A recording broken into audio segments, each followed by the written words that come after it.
I think after any race, kailangan mo i-build up yung muscles agad. That's the fastest way. So you can feed a lot of small seeds, easy, digestible. Maybe 14-15% protein, high fat content para ma-replenish yung muscle.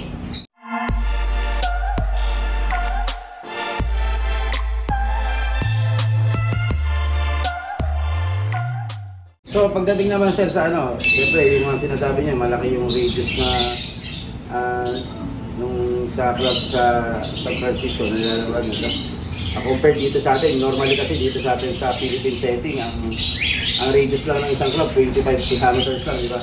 So, in terms sa conditioning sir, paano ang ano natin, paano ang ginagawa ni Sir dyan sa yung conditioning kasi malaking factor dito sa pagdating na sa race, ang mga based doon sa mga nakakausap namin pag mga may nalolog visit kami. Yung mga tinatawag na mga motivation, yung mga self-toss, tapos yung conditioning. Mamaya, papahuli ko yung very interesting thing na may share niya sa atin pagdating sa feeding. Pero kanina, maganda yung binanggit niya sa akin ni Sir John sa ano, regarding doon sa ano, yung motivation na widowhood. Actually, tinanong niya nga ako kung hindi ako masyadong pamilyar na kaya sinurger. So sir, paki ano lang natin, susugan natin yung topic na yun, yung sa pag-motivate, tapos yung sa toss, ma-share mo rin dito sa amin. Yung, kasi yun ang normal na tanong na ilan ba yung ideal na kilometer na pagtutos mo. Tapos yung conditioning na natin na ginagawa, yung sa pagka-carbo load sa ibon. Which one should I answer first? Siguro yung sa ano muna, yung pag-motivate. Sa pag-motivate? Huli natin yung conditioning. Ano mo naman kasi tanong? Hindi, syempre, gusto natin gumaling. Ganun talaga. I think sa young bird racing, a lot of people like to fly young birds separated sex. Yeah. Siguro yun ang the same equivalent here as widowhood, no? Cocks and hens, naka-separate sila. So, buong week, hindi sila pwede makita. Only cock, only hen. They loft fly separate, they train magkaiwalay. separate, di ba? Yung self-toss is separate. They only pagdating ng race, loading day, doon lang sila makakita. So, just imagine, you've been in jail. Parang sa jail niya. 5 years. Sabi. Nakikita ng babae for 5 years. Parang yun ang motivation nila. Yun ang motivation. Di ba? So, once you open the section, sama-sama sila. Up to you whether gusto mo sila mag-contact or wala. Pati sa araw ng uwian.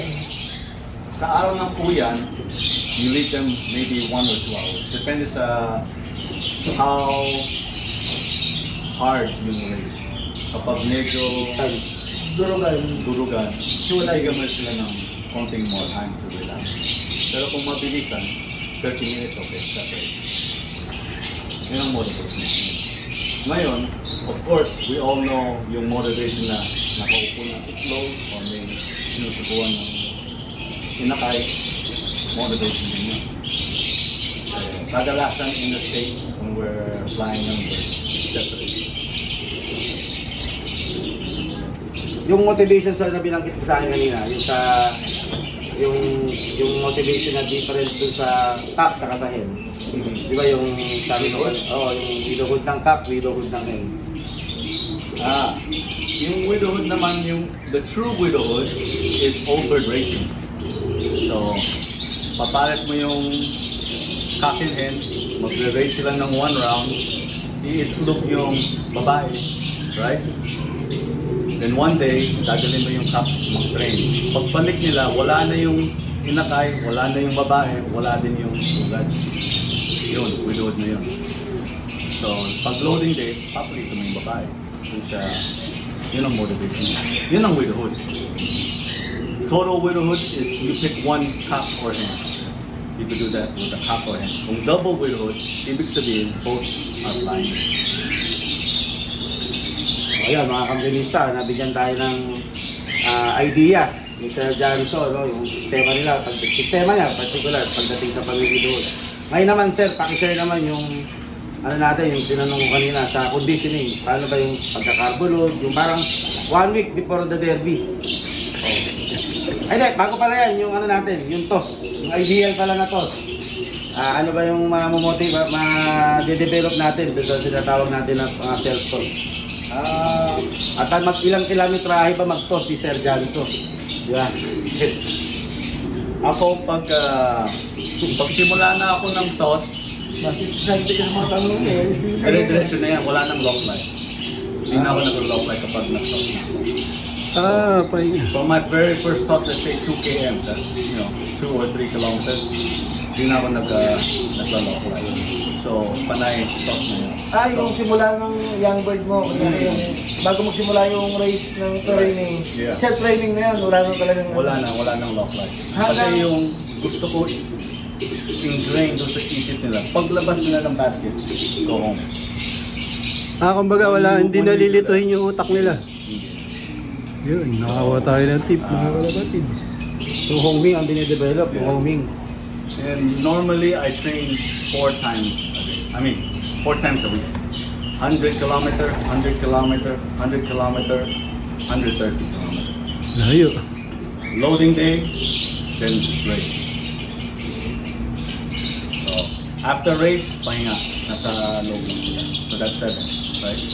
Race, pahinga, 100, 100, 100, 130, loading. That's Yung personal, yeah. Whether that's applicable dito sa Pilipinas, hindi ko alam. If I was to fly and come here in Philippines, it may work. Pero malamig yung lugar doon, malamig. Malamig, pero yung sa amin, sa akin, mainit. Dry. Hindi yung mainit na humid at humid. Parang dry, parang oven. Dito parang papawisan ka, diba? Over there, it's dry. So in terms naman sir, dyan sa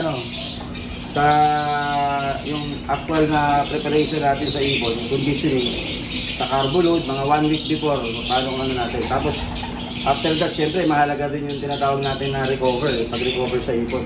Kasi katulad dito sa Philippine setting, very limited minsan yung pagitan nung loading, di ba? Usually, Sir Reggie, parang sa MacArthur, pag sa Southway, parang mga 2 weeks yata yung pahinga lang. Tama ba, Sir Reggie?